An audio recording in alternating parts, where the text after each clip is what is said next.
this is Artie and Marissa, and you are listening to the podcast Birth Yourself Brave.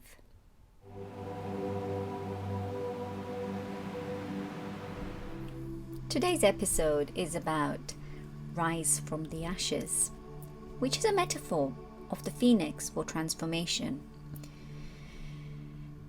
We go through ups and downs in life. That is the circle of life. And in a way, every moment is an invitation for you to grow, for you to start seeing which is the best way to be able to go forward. Yet, life can be quite challenging most of the times. And today's episode about Rise from Ashes is about this process of transformation, which is the metaphor of the phoenix.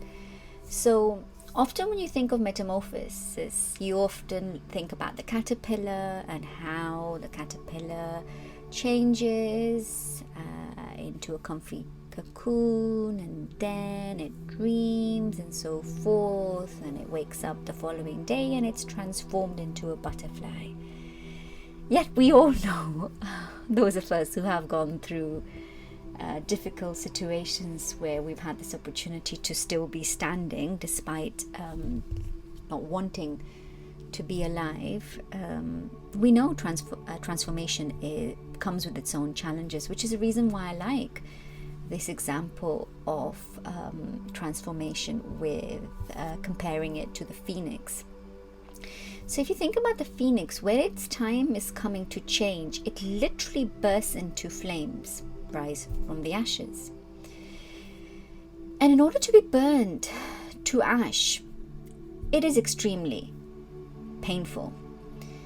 There is a lot of uncertainty as well, because when the phoenix burns, it might be reborn, it might not be reborn. And that's when we're at the lowest, when we're going through certain moments in our lives, whether it's depression, it's infertility, it's baby loss, it's grief, whatever it is, any distress for the person that's experiencing it is huge, it's colossal. So we're not validating, or we're not actually quantifying what distress is, yet we know in that process of transformation, when we actually are able to overcome our fears, overcome the uncertainty, and the phoenix actually rises from ashes. Before that moment, it is very challenging, and that's the theme of today. I'm going to be talking about my own story. Today is all about my own story and what I went through, and this episode is being aired during baby loss week, and I want to mention three areas how I developed this emotional resilience, what kept me going, the social connection, and also how we can carry on dealing with these lows, and because life is a circle. So let's rewind some time. It was the summer of 2017. I strongly believe that 3 months before conception, whatever you do affects the egg and the sperm. So I had a very good summer. 2017 summer was very good, and after 10 years of trying for a baby, I was pregnant in December 2016. I apologize, it was the summer of 2016. So yes, the summer of 2016 was a very happy one, with a lot of family members, social connection, the weather, everything was fantastic. And I also did quite a lot of training. Currently, I'm a mindset educator and a fertility health coach, and at that time the training that I was doing was actually with SANS, the charity that supports those who've had stillbirths. I was serving women going through the fertility journey at that time, which I am now as well, but I happened to do this course in September 2016. I also registered over the summer for the prenatal yoga training by birthright, which was extremely thorough.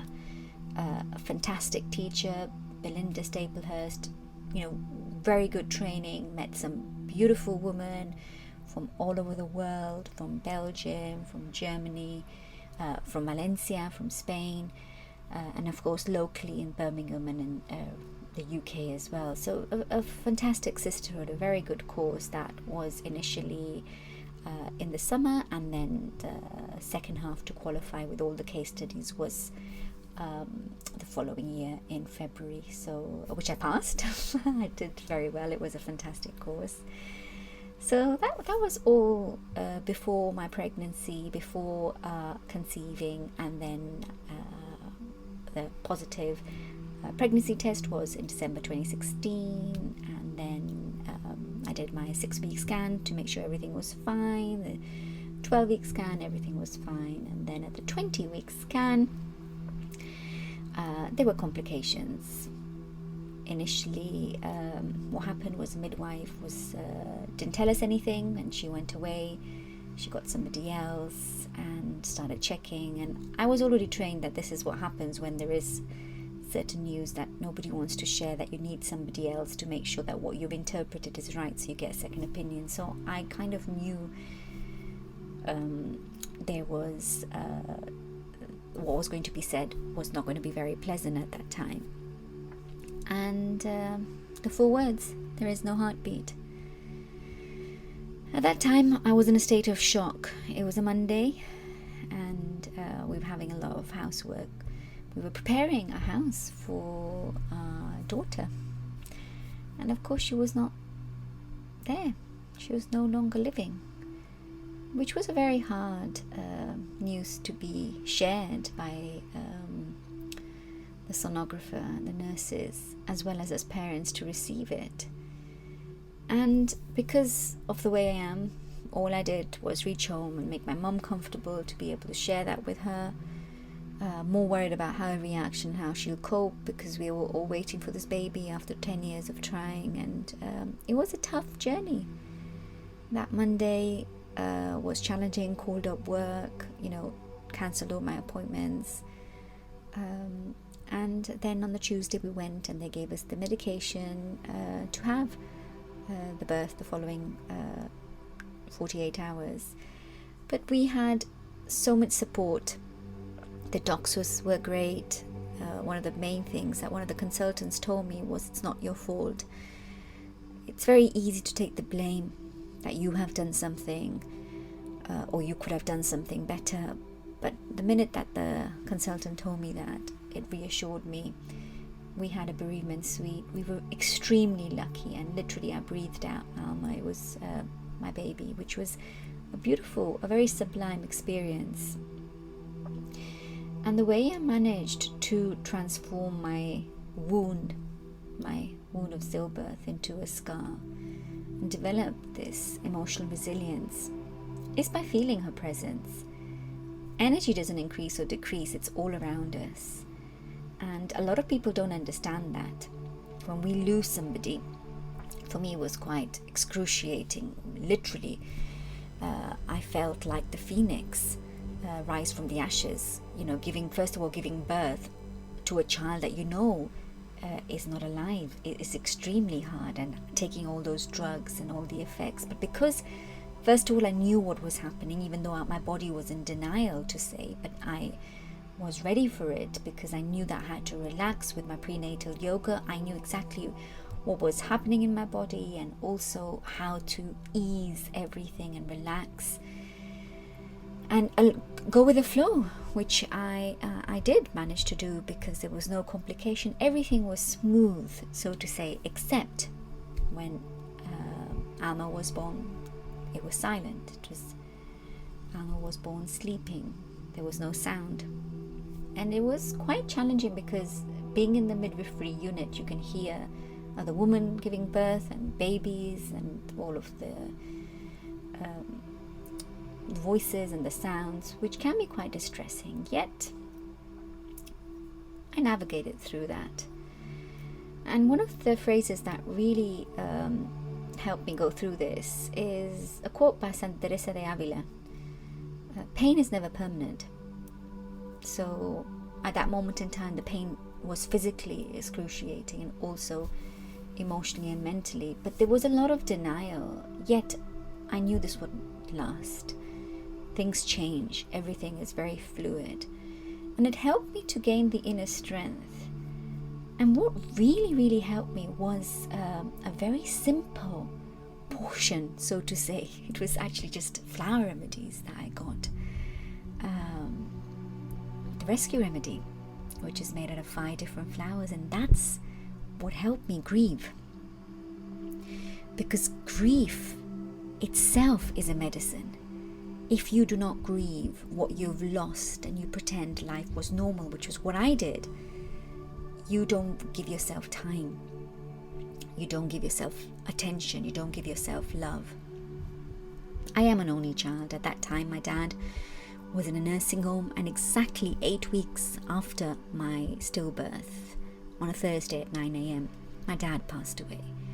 So in a way, I could grieve Alma to a certain extent through my dad's death, but I just did not want to. I did not want to go there, which is what a lot of us do when something very close to us that we wanted for a very long time is actually given to us, but before we relish it and appreciate it, it is snatched away. It's extremely hard to go through that.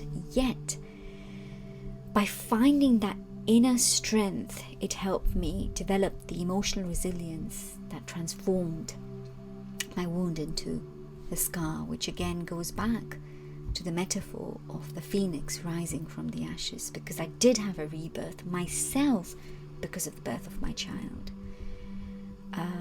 So that is one of the areas that I want to cover, to share with you that, when we are in the deepest of the deep, there is a choice, so to say, which is to go underground or to slowly start going towards the light and rising.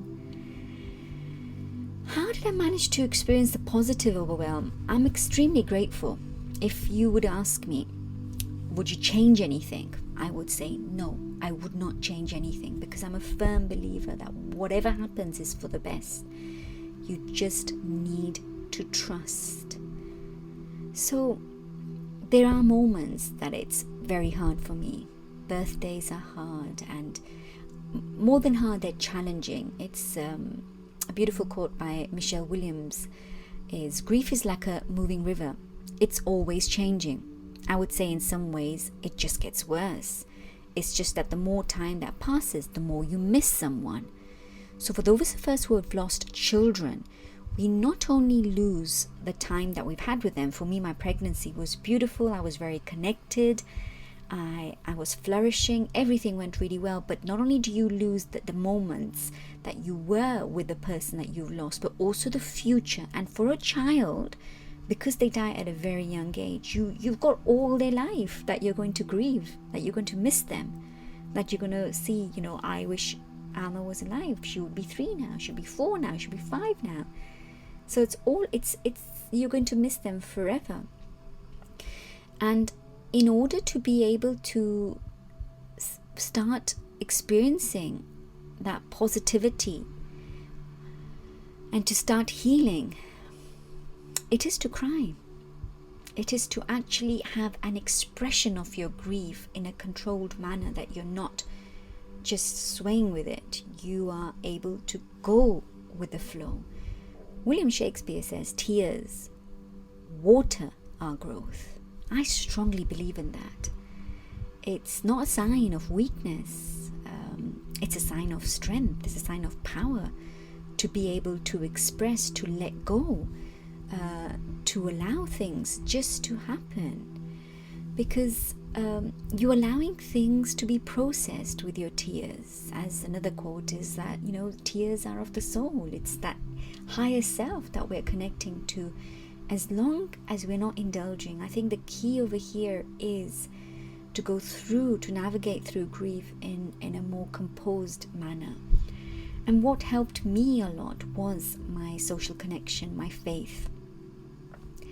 It's extremely important to surround yourself with positivity, because there are going to be a lot of people that judge you, that will want to bring you down, that will want to question you.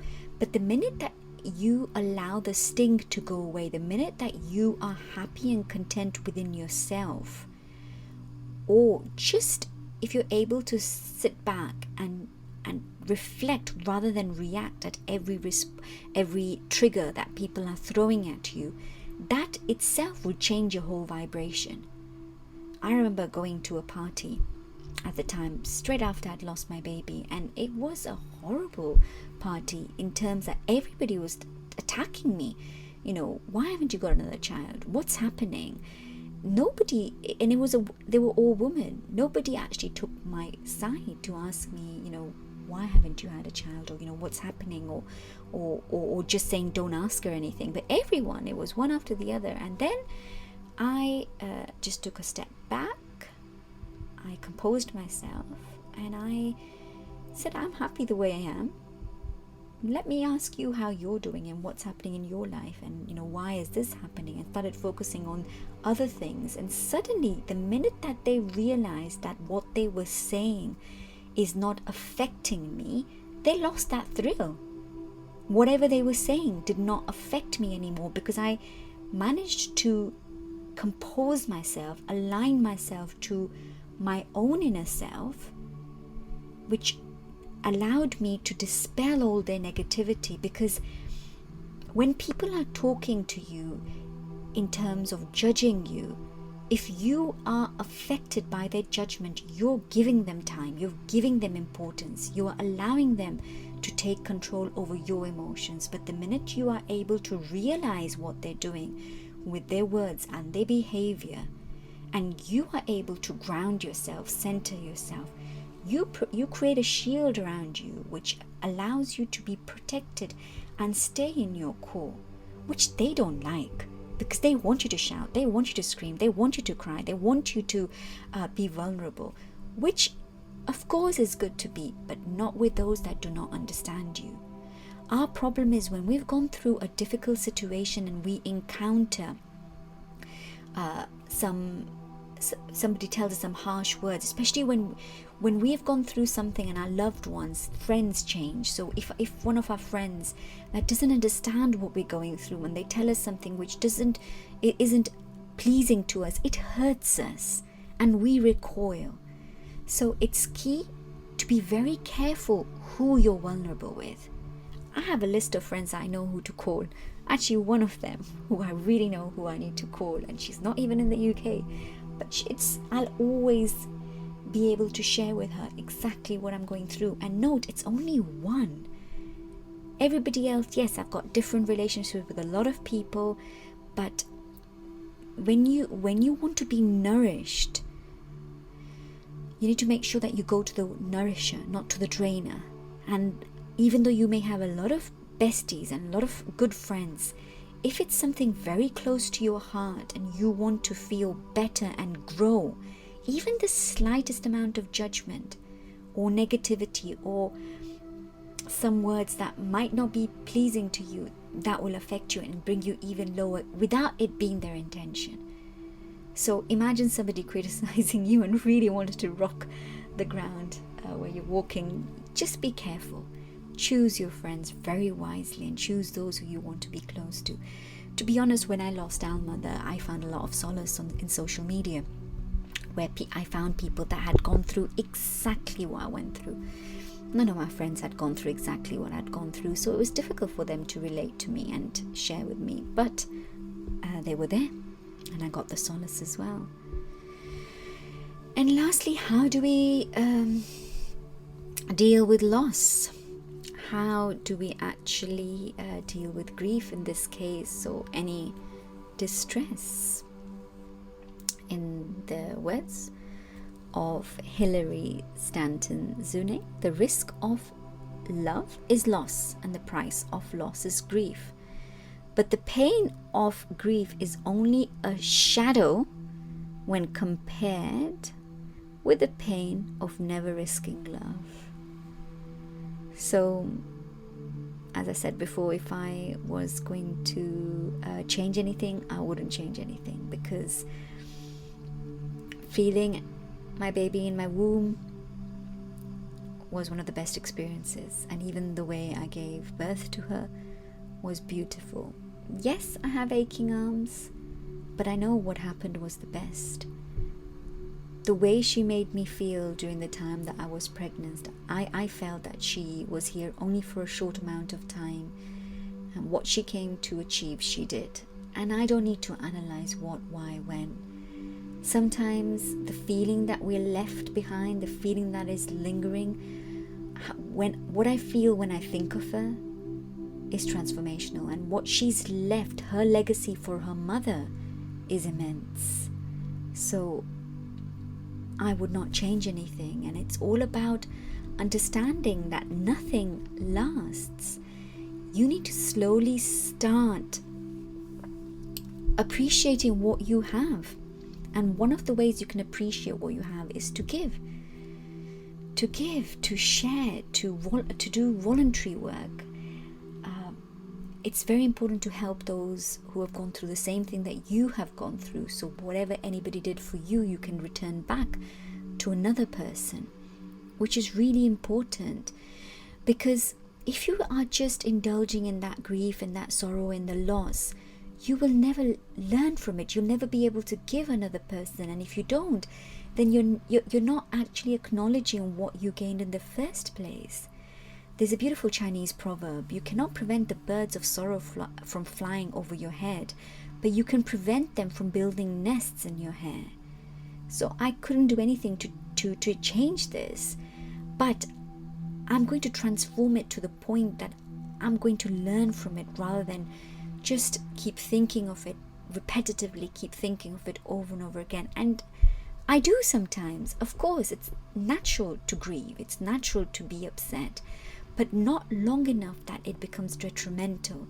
And helping others, I am helping others now to go through grief, stillbirth, loss of a child, and their fertility journey and their self-development journey, especially birth re-imprinting, going back to an individual's own birth and reframing that is a wonderful service to humanity, because it's all about giving yourself a chance to be born again, and to be born again with bravery, with courage, changing certain events within your own cellular network, your neural pathway, so that you can express your real need, your real requirement to be able to prosper, to be able to attract what you need in life.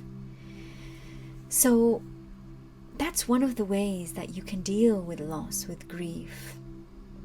And as Dr. Sayer says, don't cry because it's over, smile because it happened.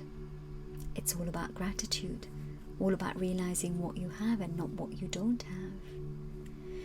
So I hope you've enjoyed this episode on Rise from the Ashes, the transformation of the phoenix, and how when we are going to birth yourself brave, you will have to go through uncertainties, fears, and areas that you may not visit, you may not choose to visit, but it's really important because it's part of your journey to grow.